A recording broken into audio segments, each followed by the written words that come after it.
આમ આદમી પાર્ટી દ્વારા આગામી સ્થાનિક સ્વરાજ્યની ચૂંટણીઓને ધ્યાને રાખીને ભુજ નગરપાલિકાના વિવિધ વોર્ડ અને ભુજ તાલુકા પંચાયતની બેઠકો માટે જાહેર કરાયેલા ઉમેદવારોનો પરિચય તેમજ અભિવાદન કાર્યક્રમ યોજવામાં આવ્યો હતો।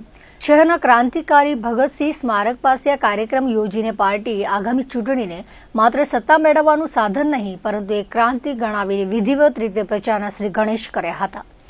પક્ષના અગ્રણીઓએ આ તકે જણાવ્યું હતું કે ભુજ શહેર અને આસપાસના ગ્રામ્ય વિસ્તારોમાં પરિવર્તન લાવવા માટે આ રણસિંગું ફૂંકવામાં આવ્યું છે, જેમાં જનતાના પાયાના પ્રશ્નોને વાચા આપવામાં આવશે।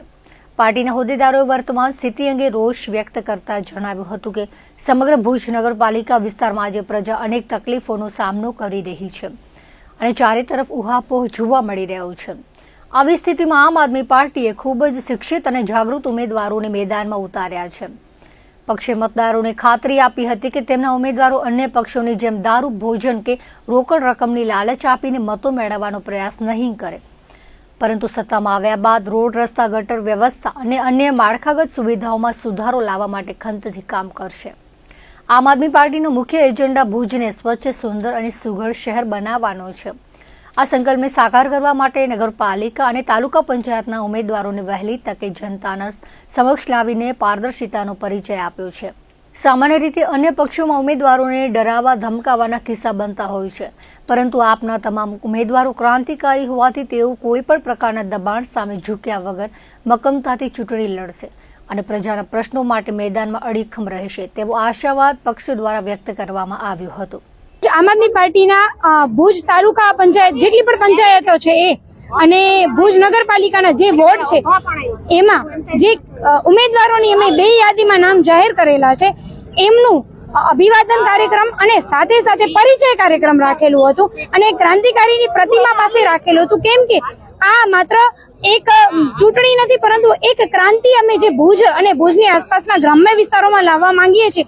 આ એનું અમે રણસિંગું ફૂંક્યું છે। સમગ્ર ભુજ નગરપાલિકામાં જ્યારે પ્રજા તકલીફમાં આવી ગઈ છે, પ્રજા જ્યારે ઉહાપોહ પોકારી રહી છે, ત્યારે અમારા કેન્ડિડેટો વેરી વેલ એજ્યુકેટેડ કેન્ડિડેટો અમે જાહેર કરી રહ્યા છીએ અને ભુજવાસીઓને અમે દેખાડી રહ્યા છીએ કે અમે તમને એવા કેન્ડિડેટો, અમે તમને એવા ઉમેદવારો આપીએ છીએ જે તમને દારૂ નહીં આપે, જે તમને ભોજન નહીં કરાવડાવે, જે તમને 500 રૂપિયા નહીં આપે, પરંતુ જે તમારા કામ કરશે, જે તમારા રોડ રસ્તા બનાવશે, જે તમારી ગટર વ્યવસ્થા સુધારશે। આમ આદમી પાર્ટીનો સૌથી પહેલો અને સ્પષ્ટ મુદ્દો છે કે આપણું ભુજ સ્વચ્છ, સારું અને સુઘડ ભુજ હોવું જોઈએ। એ સ્વચ્છ, સારું અને સુઘડ ભુજ બનાવવા માટે અમે ભુજ નગરપાલિકાના દરેક કેન્ડિડેટ અને સાથે સાથે ભુજની આસપાસના જે તાલુકા પંચાયત લડી રહેલા જે કેન્ડિડેટો છે એમને આજે અમે ભુજની પ્રજા સમક્ષ અને ભુજ તાલુકા પંચાયતના સૌ ગ્રામ્ય વિસ્તારોની પ્રજા સમક્ષ અહીંયા ખુલ્લા મૂકેલા છે।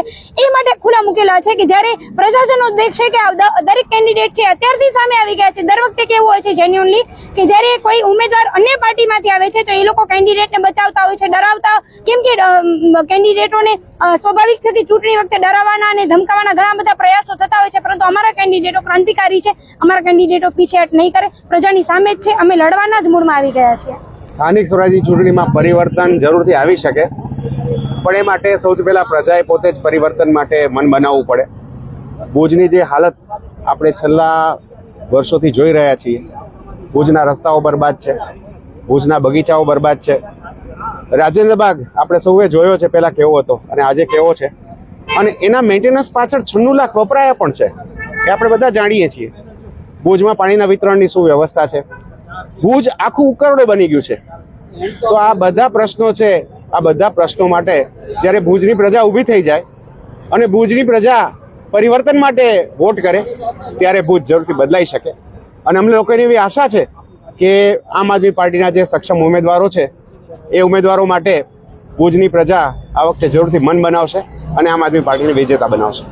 જુબલી ગ્રાઉન્ડ ઉપર અમારે જે પક્ષમાંથી, અમારી આમ આદમી પાર્ટીમાંથી અમારે જે કેન્ડિડેટ અત્યારે જે જાહેર થયેલા છે કચ્છ માટે, જે ભુજ નગરપાલિકા અને તાલુકા પંચાયતમાં એમનો સન્માન કાર્યક્રમ રાખ્યો હતો, એને સન્માનિત કર્યા છે। અને ખાસ તો એવું છે કે આજે ભાજપની ભ્રષ્ટ સરકાર છે એમને જાકારો આપવા માટે અમે પ્રજાને પણ અપીલ કરીએ છીએ। પ્રજા ખરેખર અત્યંત ત્રાસી ગયેલી છે અને અમારા ઉપર જે અમારી પાર્ટીએ ભરોસો મૂક્યો છે એને મેં સંપૂર્ણપણે સાકાર કરશું। તો કેવું લાગે છે સ્થાનિક સ્વરાજની ચૂંટણીમાં આમ આદમીને કેવું રિસ્પોન્સ મળશે?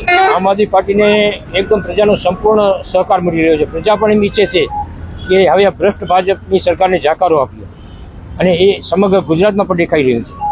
આજના કાર્યક્રમમાં અમારા જેના નામ જાહેર થયા છે એ બધાનું અહીંયા આગળ સન્માન અને શહીદ ભગતસિંહની પ્રતિમા કરીને હારરોપણનો કાર્યક્રમ રાખ્યો છે. આમ આદમી પાર્ટીના એક સ્પષ્ટ જ મુદ્દા હોય છે કે જે ભ્રષ્ટાચાર વિરુદ્ધ જ હોય છે.